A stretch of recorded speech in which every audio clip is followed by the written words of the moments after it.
Các bạn ơi, đây là mùi ớt này, đây là xoài. Phú Thiện bây giờ đang vào mùa xoài nha các bạn.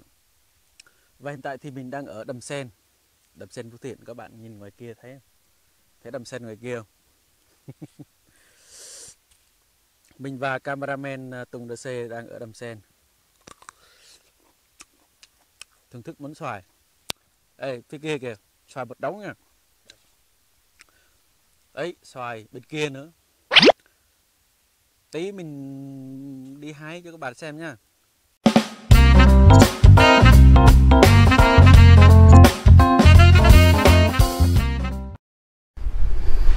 Xin chào các bạn nha. Đây là Tùng RC nha các bạn. Chào các bạn nha. Mình đang đứng chỗ đầm sen rất là đẹp. Ở khu vực đầm sen này thì nó diện tích nó là tới 11 hecta của hai vợ chồng ông thương binh, và họ sống ở đây rất là lâu rồi, cách biệt với ở khu vực đông dân cư đó. Để mình quay cho các bạn xem cận cảnh hơn nhá.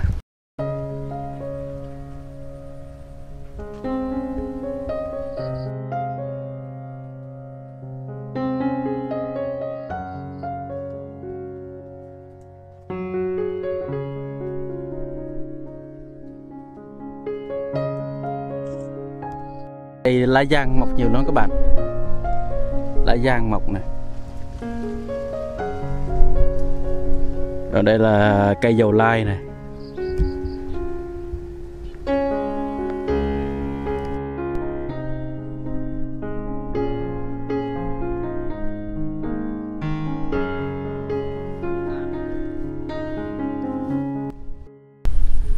Các bạn có thể thấy ở đây phía sau mình là đầm sen. Những cây sen này rất là lớn rồi nha các bạn. Trước đây mình tới đây rồi nhưng mà nó rất là thấp. Bây giờ nó cao như thế này, cao tới đây rồi.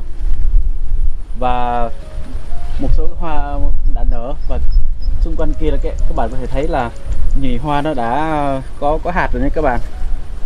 Hôm nay thì anh em mình tới đây thì không có người, chỉ có hai anh em mình thôi. Nhưng mà thông thường thì ở đây vào những ngày cuối tuần thì thanh niên nam nữ dẫn nhau tới đây rất là nhiều, và họ xả rác cả đống.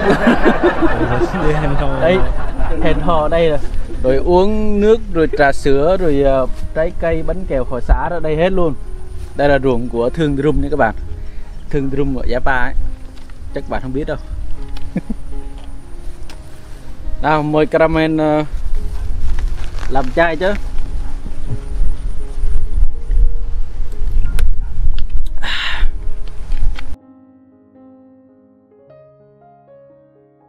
Này chắc là trà sữa này, là trà tắc này, để lại đây. Quốc dân ăn nhậu để lại này các bạn. Chắc họ nhậu ở đây này, bì bóng rồi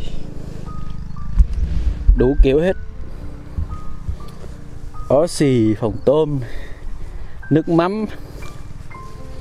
Đây, khăn ướt, khăn giấy. Tội nghiệp người ta quá. Đây là cái ruộng mà họ xả rác một đống này. Chủ nhậu tiếp theo. Rác rất là nhiều, vô số.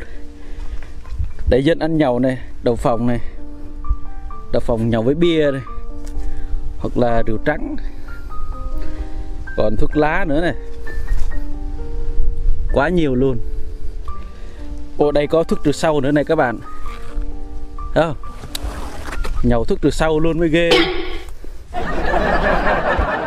Caramel Tùng RC sẽ review cho các bạn một món. Hello, chào các bạn nha.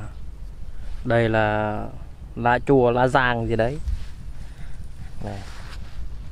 Bây giờ mình sẽ ăn thử chấm muối ớt nó sẽ như nào nha. Ngon bằng xoài hay không?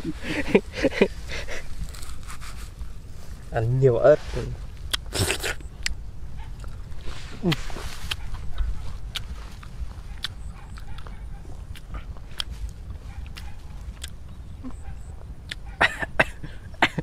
Ngon lắm các bạn. Ngon hơn xoài. Đéo tin.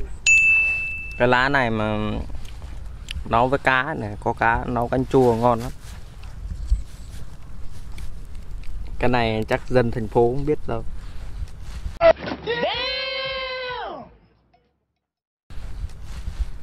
Thành phố làm gì có lá này. Dọa chứ.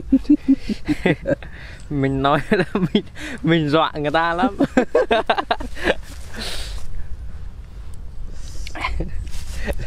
Không biết ai già ớt và cay thế này nhỉ?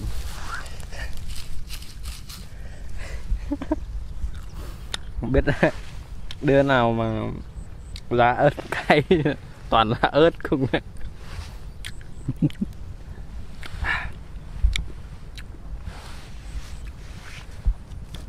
Uống miếng nước.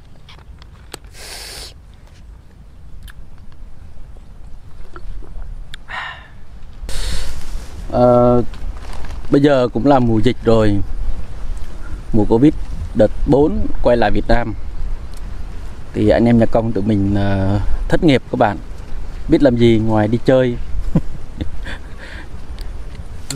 Tranh thủ làm vlog kiếm thêm vài view thôi.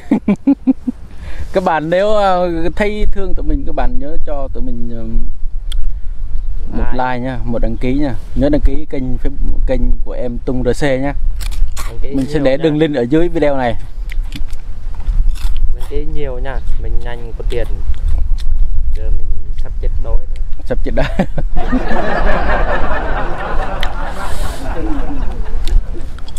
Để mình kiếm tiền. Thì bây giờ thì nhiệt độ hiện tại ở đây thì cũng trung bình 39 đến 40 độ C, nên là buổi trưa rất là nắng nóng, về chiều thì đỡ hơn. Giờ hiện tại cũng gần 6 giờ tối nữa các bạn. Tranh thủ anh em mình tranh thủ đi hóng mát thôi, chứ ở nhà rất là nóng. Đây là xoài các bạn. Tung Mùa RC này không có gì ngoài xoài nữa. Xoài nhà nữa. Xoài gì nhỉ? Xoài người ta trồng lâu năm á. Giờ cây to kìa. Để đi hái xoài nhưng mà chiều tối thì chắc không hái được rồi. Với lại hái xoài cũng đâu có ăn mấy đâu. Đây là món lá giang này các bạn. Lá giang em Tung RC vừa mới vặt ở đâu đó. Anh em CC mới xoài ăn xuống đây. Ở đây nhiều xoài lắm. Người nói bên CC ít xoài hơn. Bên Pleiku á, nếu mà thiếu xoài thì cứ alo cho em nhé. 1350 thôi. 1350 thôi. Bán rẻ. Rồi xin chào các bạn nhé.